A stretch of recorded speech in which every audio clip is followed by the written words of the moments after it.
Kalau ditanya sukses ini karena apa, orang banyak yang bilang mengenai bakat, skill, karena lu lahir dari keluarga yang tajir, karena lu dapat pendidikan yang luar biasa, dan hal-hal lainnya. Di sini gue bakal bahas mengenai salah satu kisah tokoh yang sangat-sangat luar biasa, karena dia lahir dari keluarga yang miskin. Ini merupakan anomali yang sangat jarang terjadi. Seorang yang miskin, yang terpencil hidupnya, tapi dia memimpin perusahaan raksasa yang nilainya sekitar 2,3 triliun US dollar dan menjadi salah satu CEO perusahaan besar tersebut. Siapa dia? Kita bahas lebih lanjut di podcast kali ini. So, welcome back to my podcast. Gue David, dan ini menjadi spot lu untuk belajar keuangan dan investasi tanpa lu harus jago jadi ahli ekonomi. Dari sini gue bakal jelasin mengenai keuangan investasi dengan cara yang lebih simpel. So, let's go. Percaya atau enggak, cerita hidup yang gue sampaikan kali ini merupakan kisah hidup yang jauh dari kata ideal atau sempurna. Hidup sederhana, ayahnya gajinya terbatas, dan dia punya dunia baru yang belum pernah ia kenal sebelumnya, dan dapat kesempatan besar yang butuh pengorbanan dari keluarganya dia sendiri.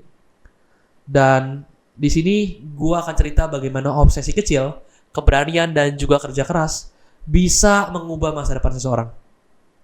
Karena jujur, banyak yang bilang sukses itu kesempatan, dan gue rasa kesempatan ini harus bertemu dengan juga keahlian atau keterampilan yang lo punya. Dan di sini terbukti hasilnya. Oke, sekarang gue perkenalkan tokohnya siapa. Dia lahir di Chennai, India, dan berasal dari keluarga sederhana. Ya, lo pasti nggak asing lagi ya, dan udah diserbak. Namanya adalah Sundar Pichai. Dulu keluarganya tinggal di sebuah apartemen yang mungil. Ini benar-benar mungil, guys. Dan cuma ada 2 ruangan aja. 1 kamar tidur dan juga 1 dapur. Gue yakin lo yang nonton ini juga punya beberapa ruangan, tapi dia cuma punya 2 ruangan. Dia cuma 2 ruangan doang. Dan apartemen, lu bayangin aja kalau lu punya rumah tapi ini punya apartemen. Jadi nggak punya tanah sendiri, bos. Nggak punya mobil, nggak ada telepon, sampai si Sundar ini berusia 12 tahun. Bayangin, dunia kecilnya itu benar-benar terbatas. Tapi ada hal hebat yang diberikan oleh keluarganya, yaitu pendidikan. Makanya yang bilang pendidikan itu scam atau konyol atau bodoh, itu orang yang memang nggak tahu bahwa orang-orang di sana, di luar sana itu berjuang untuk pendidikan, dan orang-orang berjuang untuk bisa sekolah dengan susah payah. Di sini ayah Sundar adalah seorang insinyur listrik, dan penghasilannya tuh nyaris cukup buat kebutuhan sehari-hari. Nyaris cukup ya, guys. Jadi nggak cukup-cukup banget sebetulnya. Tapi yang penting, ini ayah dan ibunya itu selalu menekankan nilai belajar dan juga kerja keras. Si Sundar ini sejak kecil itu punya bakat yang mengejutkan. Menurut gue ini juga, mungkin gue ketemu juga sama beberapa orang-orang yang super jenius. Jadi dia ini bisa menghafal telepon hanya dengan sekali mendengar aja. Dia kayak 0878 bla bla bla bla, dia langsung bisa dengar. Kayak gitu, dan bisa hafal.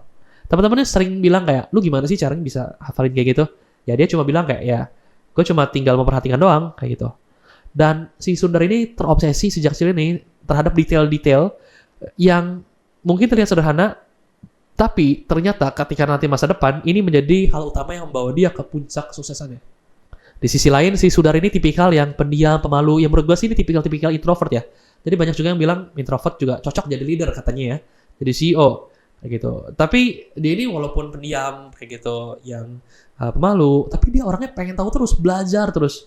Rasa penasaran tuh tinggi sekali, dan ya di dunia kecilnya ini, di apartemen yang mungkin ini nggak membatasi cara dia untuk berpikir atau berimajinasi. Jadi dia ini dari kecil udah belajar melihat peluang-peluang yang udah ada di sekitar dia, dan ini yang akan menjadi fondasi dia untuk menghadapi tantangan ketika dewasanya. Jadi setelah menempuh pendidikan dasar dengan penuh semangat, Sundar akhirnya berjuang meraih gelar sarjananya di Institut Teknologi India, IIT. Kharagpur ya, salah satu kampus teknik paling ketat di India. Kalau di Indonesia mungkin ITB kali ya gitu ya. Nah, selain hafal nomor telepon, Sundar ini dikenal sebagai seseorang yang jago banget dalam matematika dan ilmu teknik. Di IIT ini, Sundar nggak cuma jadi mahasiswa biasa, tapi dia juga dikenal sebagai jagoan akademisi, dan dia juga punya nilai tertinggi di angkatannya. Ini cukup keren juga ya. Hingga kelulusannya, Sundar dianugerahi sebagai Institute Silver Medal, sebuah penghargaan bergengsi bagi lulusan terbaik. Kalau di ITB zaman gue dulu apalagi itu, ya ada namanya mahasiswa berprestasi ya, MAPRES ya. Ini mungkin mirip-mirip kayak gitu. Jadi dia MAPRES-nya di kampus tersebut ya. Nah, perjalanan berikutnya tidak langsung mulus, kesempatan emasnya itu datang, dia dapat beasiswa ke Stanford, Amerika Serikat. Wow. Kenapa gue bilang tapi di awal nggak mulus? Karena Sundar ini dan ke family-nya itu nggak punya duit untuk buat dia pergi ke sana beli tiket. Bayangin, anak muda dari apartemen yang mungil ini harus menghadapi dunia yang baru di negara yang asing dan biayanya itu tahu sendiri lah. Di India sama di US kan harganya beda banget, bos. Di US ini kan udah mahal-mahal ya. Dan ayahnya ini juga agak-agak gila ya.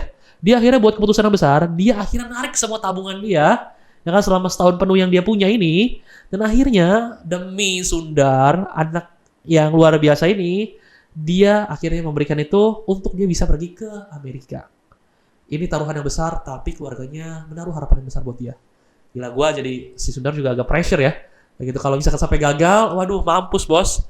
Orang tuanya bisa kecewa ya, sedih ya. Kayak gitu. Tapi ya, gue yakin ini jadi semangat dan pemantik buat Sundar juga bahwa ya gue harus berhasil. Orang tua gue udah ngasih duit kayak gini, kalau gue nggak berhasil, habis nih gue, hancur nih gue misalkan. Nah, ya akhirnya di Stanford, Sundar menghadapi dunia baru yang berbeda dari kehidupannya di Chennai. Dia di sini pertama kalinya bos ngelihat komputer. Pertama kali juga belajar dengan sistem pendidikan yang memang berbeda. Dan pertama kali benar-benar merasa kecil dibandingkan dengan lingkungan sekitarnya. Dia pendiam, pemalu, dan sempat merasa tidak cocok. By the way, ini hal yang gue juga alamin pas lagi gue di ITB. Pas lagi sebelum gue jadi Mapres juga di sana, gue ngerasa ITB itu pas lagi gue datang, itu orang-orang mahasiswa-mahasiswanya itu pakai tas kayak IBO, International Biology Olympiade. Ada juga pakai IMO, International Mathematics Olympiade. Dan tas-tas yang menunjukkan bahwa mereka tuh udah ikut internasional Olimpiade gitu. Jadi menurut gue adalah, gue ngerti nih, dia pasti kayak, anjir gue siapa ya gitu kan. Dari negara kecil kayak gitu kan. Apalagi di Stanford gitu ya. Ini orang-orang super jenius semua kayak gitu. Tapi ya, gue yakin prinsipnya dia yang kerja keras dan fokus dan suka tantangan dan hal-hal baru ini, itu membuat dia bisa beradaptasi lebih cepat. Dan Sundar ini tahu ya bahwa kesempatan ini nggak akan datang dua kali. Jadi dia nggak mau meninggalkan momen-momen ini. Dia harus siap dan dia harus bekerja lebih keras dibandingkan siapapun. Dia harus bekerja fucking harder than anyone in there. Dan nggak berhenti di situ aja. Dari Stanford, dia akhirnya pergi melanjutkan pendidikan ke Wharton School, University of Pennsylvania. Salah satu sekolah bisnis yang paling bergengsi juga di dunia. Jadi di Wharton ini, si Sundar ini mengambil MBA ya, Master of Business Administration, sebuah program yang dirancang untuk melatih kepemimpinan, manajemen, dan strategi bisnis, hingga kita bahas mengenai bisnis, pemasaran, hingga keuangan tingkat tinggi.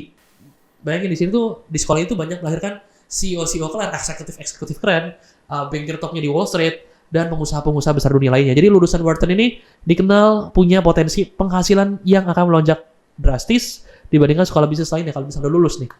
Dengan kata lain, si Sundar ini berhasil menggabungkan dua dunia ketika dia udah lulus di Wharton ini, yaitu ketika dia mendalami teknologi di Stanford dan juga bisnis di Wharton.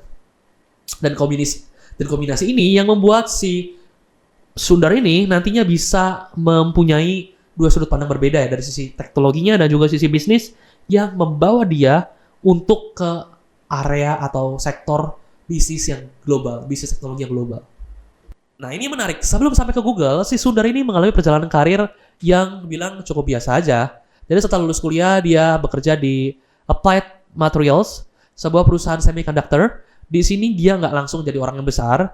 Dia justru belajar dari hal yang kecil soal industri si semikonduktor ini, dari hal yang simple mengenai material, perangkat keras, dan bagaimana semua itu terhubung ke produk teknologi yang lebih besar. Saat ia melanjutkan studi di MBA juga di Wharton ini, di sini dia belajar soal strategi kepemimpinan, dan udah lulus, dia akhirnya lanjut ke McKinsey.